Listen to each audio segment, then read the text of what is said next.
Assalamualaikum warahmatullahi wabarakatuh.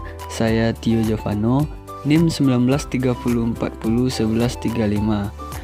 Baiklah, saya akan membacakan materi PowerPoint saya, yaitu pengelolaan manajemen risiko investasi pada bank syariah. A. Pengertian risiko investasi. Risiko investasi atau equity investment risk adalah risiko akibat bank ikut menanggung kerugian usaha nasabah yang dibiayai dalam pembiayaan bagi hasil berbasis profit and loss sharing. Risiko ini timbul apabila bank memberikan pembiayaan berbasis bagi hasil kepada nasabah, di mana bank ikut menanggung risiko atas kerugian maupun keuntungan usaha nasabah yang dibiayai. Dalam hal ini, perhitungan bagi hasil tidak hanya didasarkan atas jumlah pendapatan atau penjualan yang diperoleh nasabah, namun dihitung dari keuntungan usaha yang dihasilkan nasabah.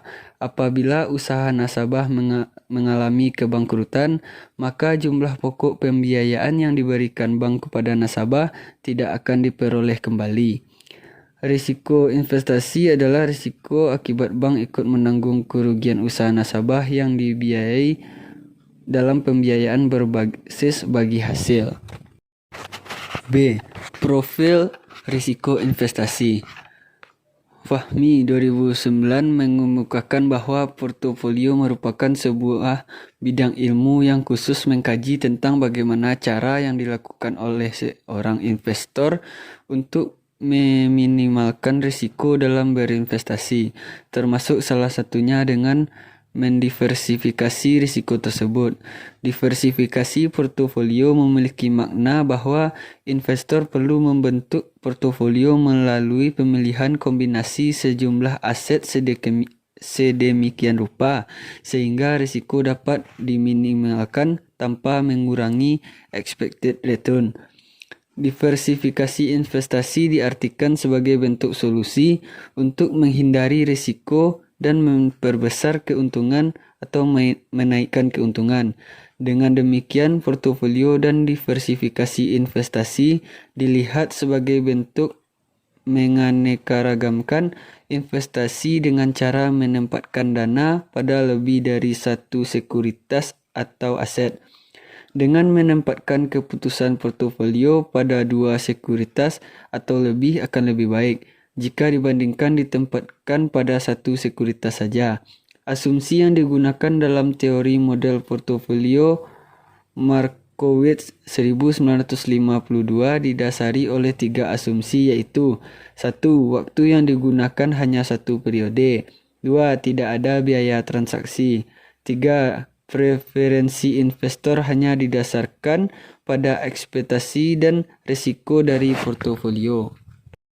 C. Konsep dasar risiko investasi. Risiko investasi adalah risiko unik yang dihadapi bank Islam. Bank konvensional tidak menghadapi risiko ini karena tidak menyalurkan pembiayaan berbasis akad bagi hasil. Pada bank Islam, pembiayaan bagi hasil dapat dilakukan dalam bentuk akad mudharabah, musyarakah, musakaah, muzara'ah, mukharabah, dan sebagainya. Sementara itu, musyarakah dan mudharabah adalah akad kerjasama antara dua pihak atau lebih untuk melakukan suatu usaha tertentu yang diperbolehkan secara syariah, sebagaimana akad syirkah lainnya.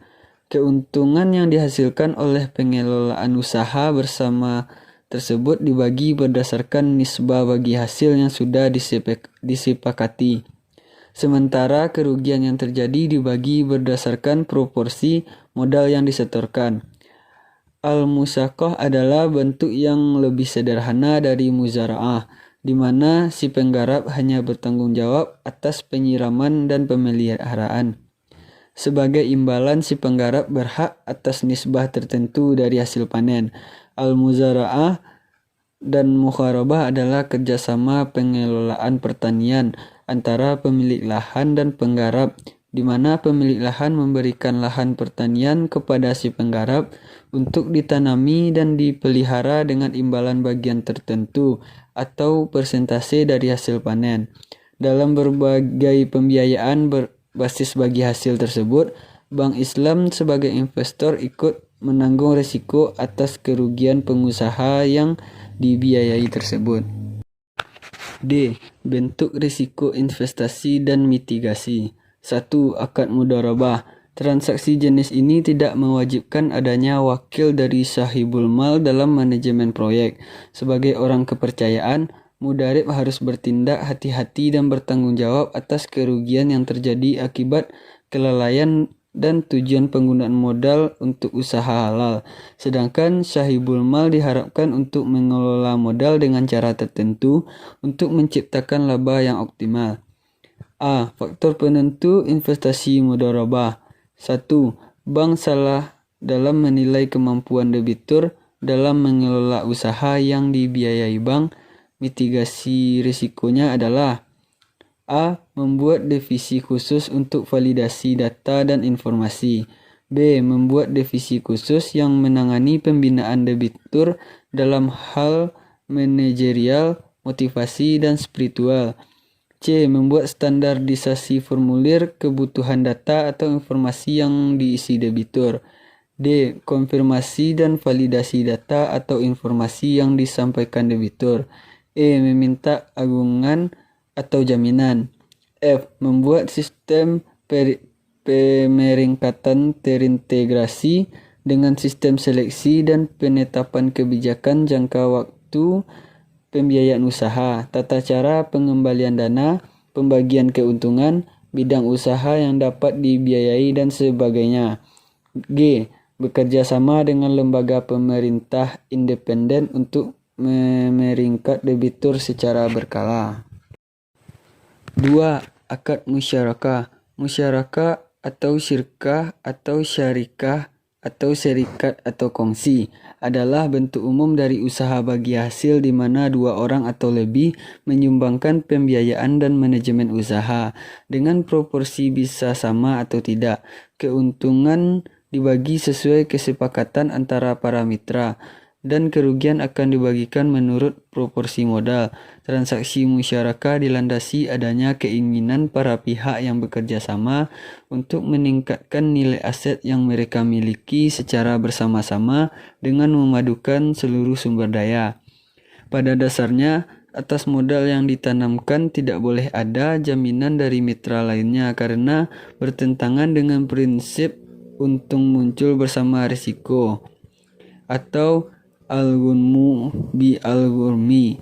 Namun demikian, untuk mencegah mitra melakukan kelalaian, melakukan kesalahan yang disengaja atau melanggar perjanjian yang sudah disepakati, diperbolehkan meminta jaminan dari mitra lain atau pihak ketiga. A. Faktor penentu dan mitigasi pada akad musyarakah. 1. Bank salah dalam menilai kemampuan debitur dalam mengelola usaha yang dibiayai oleh bank.